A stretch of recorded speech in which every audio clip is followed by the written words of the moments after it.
Assalamualaikum warahmatullahi wabarakatuh, sahabat sawit, sahabat planter, dimanapun kalian berada. Semoga kalian selalu dalam keadaan sehat walafiat, amin. Teman-teman, pada video kali ini saya akan share tentang seberapa sih bibit yang ideal untuk kita tanam di lahan. Apakah sebaiknya kita menggunakan bibit yang masih kecil atau kita menggunakan bibit yang sudah tua?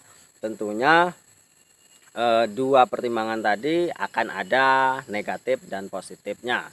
Ya, tentunya setiap pekerjaan ada positif dan negatifnya, teman-teman. Lalu berapa sih usia ideal bibit untuk bisa kita tanam di lahan?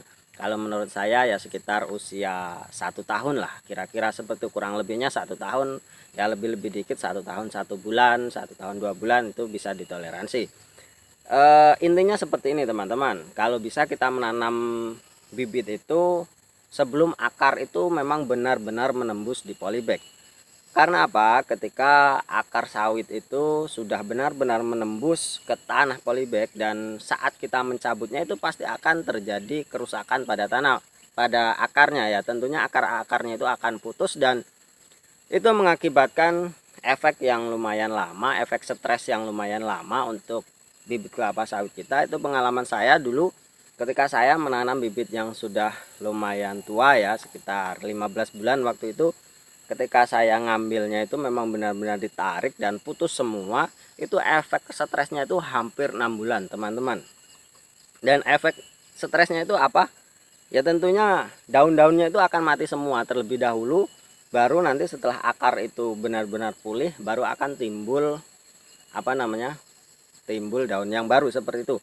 Lalu kenapa kalau di PT itu menggunakan di perusahaan-perusahaan ya menggunakan bibit yang sudah tua, terus kok daunnya itu dipangkas seperti itu? Ada dua pertimbangan, teman-teman. Yang pertama adalah mempermudah mobilisasi ya, memudahkan mereka membawa bibit ke lahan. Yang kedua mungkin mereka sudah tahu efeknya, bahkan daun karena daun itu efeknya nanti akan hangus ya, akan mati. Jadi ya lebih baik dipangkas terlebih dahulu karena sudah tahu efeknya akan seperti itu. Jadi itulah sebenarnya ketika kita mempruning bibit itu menimbulkan sedikit kerugian ya. Karena apa? Ya sebenarnya daun juga diperlukan untuk proses fotosintesis.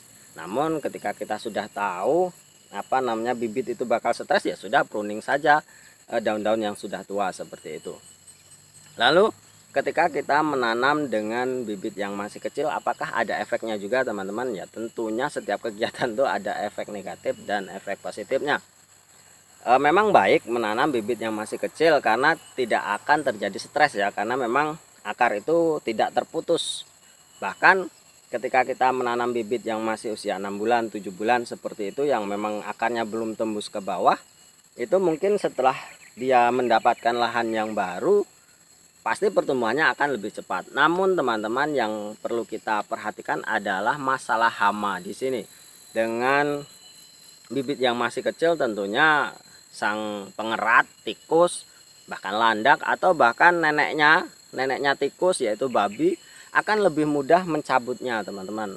Mencabutnya, memakannya dan mengepah-ngepahnya seperti yang membuat kita itu sangat jengkel. Atau bahkan si monyet-monyet nakal itu bahkan bisa mencabutnya ketika bibit itu masih kecil. Namun bisa kita antisipasi dengan memasang memasang jebakan atau memasang pagar seperti itu. Bisa kita antisipasi kalau memang kita mampu mengantisipasinya. Jadi kalau masalah bibit masih kecil, ya masalahnya memang hanya di hama, teman-teman. Untuk masalah proses pertumbuhan itu saya rasa akan lebih bagus ketika kita menanam bibit yang terlalu tua. Namun keuntungannya bibit yang sudah tua, yang sudah besar, ya pasti hama tidak akan bisa mengacaukan ya tanaman kita. Karena bibit terlalu besar, terutama tikus, mungkin sudah tidak ini lagi ya, tidak bisa lagi memakan pelepah yang sudah keras. Nah, kalau memang babi ya mungkin ya apa boleh buat. Kalau memang babi yang datang, teman-teman, salah satu caranya ya kita mengantisipasinya dengan membuat pagar atau hal-hal yang lain.